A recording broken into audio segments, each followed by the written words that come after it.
Nove američke sankcije protiv ruskih medija predstavljaju napad na slobodu govora. Takav čin ničim nije opravdan, a sama situacija je izuzetna, rekla je predstavnica Ministarstva spoljnih poslova Rusije Marija Zaharova. Ona je istakla da to nije slučajnost ni greška i da su u stvari u posljednje 2 nedelje prerasle u agresiju. Sadašnja situacija je izuzetna. Juče su se na udaru agresije našli ruski novinari u SAD.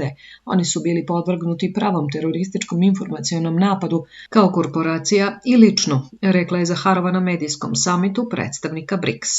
Ona je dodala da se, pored čudovišnih, ničim opravdanih izjava političkog karaktera koje se juče mogle čuti iz Vašingtona na temu medija, paralelno vrši i fizička agresija prema novinarima. Prema njenim rečima, nove američke sankcije su napad na slobodu govora, na novinarsku profesiju, ljudsko dostojanstvo. Moramo da pokažemo solidarnost, poručila je Zaharova i dodala da je nedopustivo ćutati na sve to. Sve što se danas dešava ruskim novinarima i medijskim organizacijama, napad koji izvodi kolektivni zapad, sutra može da se desi bilo kome, zaključila je ona. Predstavnica Ruskog ministarstva spoljnih poslova dodala je da sve što se dešava nije ni slučajnost ni greška, već niz isplaniranih akcija.